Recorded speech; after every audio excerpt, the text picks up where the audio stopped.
और विशेष गहन पूर्व निरीक्षण पर सुप्रीम कोर्ट ने अहम निर्देश दिया है। सुप्रीम कोर्ट ने कहा कि चुनाव आयोग को ड्राफ्ट वोटर लिस्ट में हटाए गए 65 लाख वोटरों की पहचान 19 अगस्त तक सार्वजनिक करनी होगी। अदालत ने आयोग को 22 अगस्त तक अनुपालन रिपोर्ट सौंपने का भी आदेश दिया है। जस्टिस सूर्यकांत और जस्टिस जय मौल्या बाची की पीठ ने चुनाव आयोग से यह पूछा कि आप उन लोगों के नाम क्यों नहीं बता सकते जिनकी मौत हो गई या जो लोग प्लान कर दूसरे निर्वाचन क्षेत्र में चले गए हैं। सुप्रीम कोर्ट ने कहा कि अगर 22 लाख लोग मृत पाए गए हैं तो उनके नाम क्यों नहीं बताए गए, इसे डिस्प्ले बोर्ड पर क्यों नहीं लगाया गया, वेबसाइट पर क्यों नहीं अपलोड किया गया। जस्टिस कांत ने चुनाव आयोग से कहा कि उपलब्ध कराई गई जानकारी में एक कॉलम्स में मृत प्रवासी आदि का उल्लेख करें। अदालत ने चुनाव आयोग से कहा कि उन 65 लाख मतदाताओं की लिस्ट जारी करे जो ड्राफ्ट लिस्ट में शामिल नहीं किए गए हैं। पीठ ने कहा कि यह जानकारी बूथ पर होगी जिसे हर मतदाता की VIP नंबर से खोजा जा सकेगा। अदालत ने चुनाव आयोग को यह लिस्ट मंगलवार 19 अगस्त शाम 5 बजे तक पब्लिश करने के लिए वक्त दिया है। चुनाव आयोग ने कहा कि लोगों का नाम किस आधार पर ड्राफ्ट में शामिल नहीं किया गया है, इसकी जिक्र भी होना चाहिए।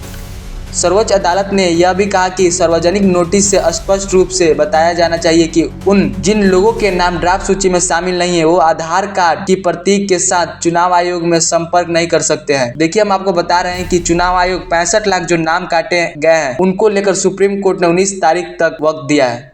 हम लोग शुरू दिन से ही SIR का विरोध नहीं कर रहे थे, बल्कि जो प्रक्रिया और जो चुनाव आयोग सारे डिटेल्स को छुपाने का काम कर रहा था, दूध का दूध और पानी का पानी सुप्रीम कोर्ट के आदेश के बाद हुआ।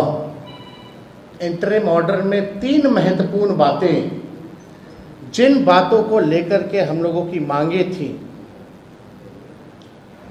उसको जो है इलेक्शन कमीशन को इंटरिम ऑर्डर में आदेश दिया गया है।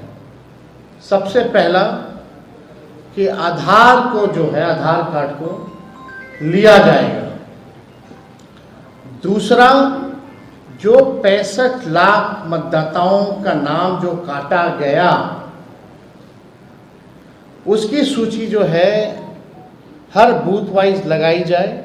इस तरह SIR के मामले में अंतरिम आदेश दिए हैं। चुनाव आयोग से कहा है कि 65 लाख जिन लोगों को मतदाता सूची से नाम हटाया गया है उनकी पूरी लिस्ट जारी किया जाए और उसे पंचायत में, ब्लॉक में, ज़िले में, राज्य में और पूरे वेबसाइट पर दिया जाए और आधार कार्ड को भी मान्य किया जाए। ये बहुत बड़ी जीत है। इसी की लड़ाई इंडिया गठबंधन लड़ रहे थे और श्री तेजस्वी यादव जी लगातार इस बात को कह रहे थे कि SIR में फर्जीवाड़ा हुआ है।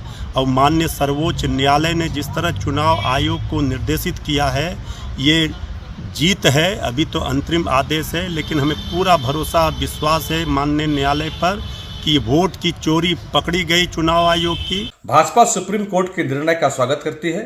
इससे इस निर्णय से पारदर्शिता और बढ़ेगी।